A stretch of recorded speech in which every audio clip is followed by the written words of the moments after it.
¿Qué tal? ¿Cómo están?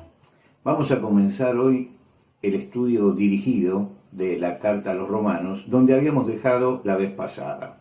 Habíamos dejado en el versículo 7 del capítulo 13 de la carta a los romanos, donde dice, que no debíamos deber a nadie nada. Esto era una de las cosas fundamentales en la enseñanza del apóstol Pablo a los cristianos. Pagad a todos lo que debéis, al que tributo, tributo, al que impuesto, impuesto, al que respeto, respeto, al que honra, honra. No debáis a nadie nada. Es decir, esto de pagad a todos lo que debéis, no debáis a nadie nada, es muy importante. Estamos viviendo en un tiempo de grandes créditos, donde el gran negocio está justamente en financiar, en dar crédito, en adeudar a la persona. Y lógicamente que ninguna de las entidades financieras de créditos bancarias son instituciones de beneficencia. Por el contrario, ellas tratan de ganar dinero. Por lo tanto, no hay que ser ingenuo frente a esto. Muchas veces es muy tentador comprar algo en cuotas porque total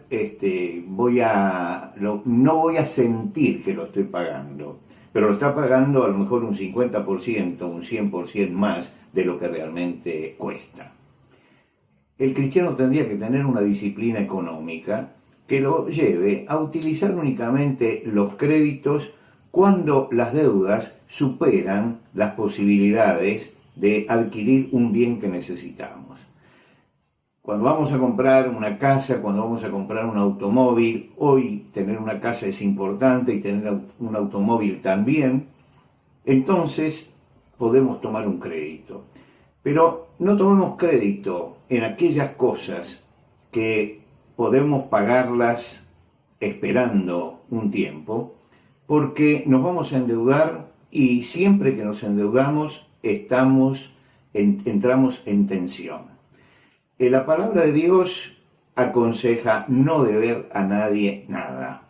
Yo entiendo que la sociedad de aquel tiempo no es la sociedad de hoy, pero tenemos que tener cuidado con esto, y por eso subrayo el hecho de lo que está diciendo la palabra de Dios y lo que está reafirmando.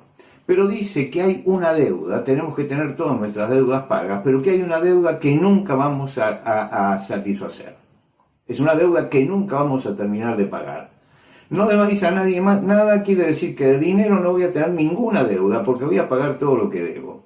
Pero hay algo que sí es una deuda permanente, que los menciona aquí en el versículo 8, cuando dice, no debáis a nadie nada, sino el amaros unos a otros, porque el que ama al prójimo ha cumplido la ley. Acá habla de la deuda permanente que tenemos con el otro. El Señor Jesucristo, en el Sermón del Monte, dijo, amad a vuestros enemigos, bendecid a los que os maldicen, haced el bien a los que os aborrecen y orad por los que os ultrajan y os persiguen. Si nosotros tomamos los imperativos de este versículo, que son bendecid, hacer el bien, orad por los enemigos, estas tres cosas, eso sintetiza el amor ágape. El amor ágape no es un amor sentimental, es un amor práctico. Y yo creo que estas tres cosas hacen que el cristiano sea de bendición. No nos tenemos que olvidar que el padre de la fe, en el momento de comenzar su trabajo, en el momento del llamamiento, Dios le dijo a Abraham, serás bendición. Por lo tanto, todo creyente, todo hombre de fe, tiene que buscar ser bendición a la sociedad en la que pertenece, a los lugares donde él está presente. Por eso, el amor se manifiesta en bendecid a los que os maldicen, hacer el bien a los que os aborrecen y orad por los que os ultrajan. Es decir, aquella gente que nos es hostil tiene que recibir también la bendición de nuestra vida y de nuestra presencia. Termina diciendo, el que ama al prójimo, así ha cumplido la ley, él ha cumplido la ley. Ahora, en el versículo 9 nos aclara este concepto. Dice, porque no adulterarás, no matarás, no hurtarás, no dirás falso testimonio, no codiciarás, y cualquier otro mandamiento en esta sentencia se resume: amarás a tu prójimo como a ti mismo. Es notable que los fariseos en el tiempo de Jesús habían sacado de la ley 613 preceptos, y sobre esos preceptos ellos decían que cumpla estos preceptos es el resumen de toda la ley. Le preguntaron a Jesús cuál era el mandamiento más importante, y él sacó dos mandamientos, que los saca del Antiguo Testamento, porque él dice: amarás al Señor tu Dios, es el primer mandamiento, y esto está en Deuteronomio capítulo 6. En el Shema de los hebreos: oye Israel, Jehová vuestro Dios, Jehová uno es. Y amarás a Jehová tu Dios de todo tu corazón, de toda tu alma y con todas tus fuerzas. Eso está en el Antiguo Testamento. Y la otra cosa que dijo Jesús es amar al prójimo como a sí mismo. No te vengarás ni guardarás rencor a los hijos de tu pueblo, sino amarás a tu prójimo como a ti mismo. Quiere decir que nos está diciendo que todos los mandamientos se sintetizan en estos dos. Ahora, cuando uno lee los 613 preceptos de los fariseos, se encuentran que ellos lo que hacían era codificar la ley ritual, mientras que Jesús toma el espíritu de la ley. Y el espíritu de la ley es esto. En el versículo 10 dice el apóstol: el amor no hace mal al prójimo, así que el cumplimiento de la ley es el amor. Vuelve a lo que dijo en los versículos anteriores. El amor no hace mal al prójimo, así que el cumplimiento de la ley es el amor. Está haciendo el resumen de los 10 mandamientos y el resumen de los 2 mandamientos de Jesús en estas palabras. Es interesante analizar esto bien, porque nosotros venimos infectados, muy infectados como sociedad, por el romanticismo. Y entonces el amor lo entendemos siempre desde el punto de vista romántico.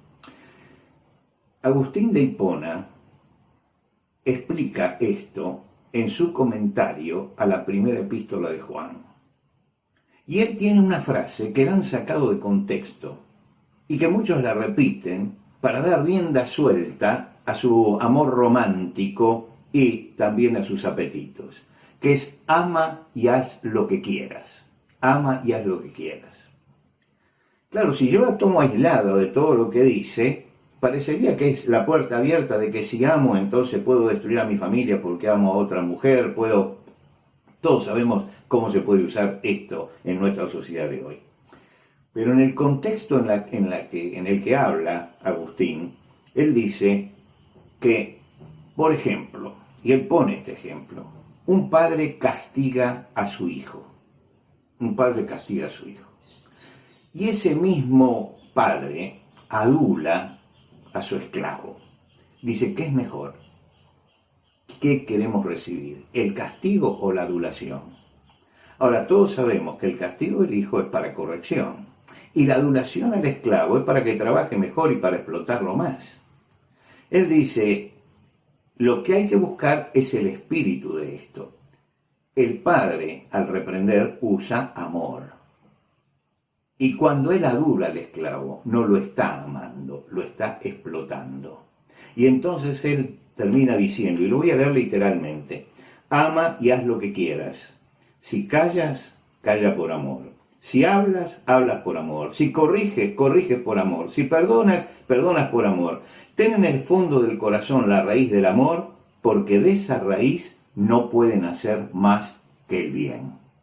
Es decir, él redondea todo el pensamiento acerca del amor en esto. Y creo que es muy sabio lo que dice Agustín, porque él está razonando sobre justamente la primera carta de Juan, que destaca a Dios como el Dios de amor. Y nosotros tenemos que analizar esto por lo que acabo de decir hace un momento, por la infección que a veces tenemos acerca del amor romántico, que no entendemos lo que significa el amor como una actividad del cristiano que lo lleva a ser bendición. Y creo que con estos versículos tenemos ya como para meditar toda la semana. Nos vemos la semana que viene.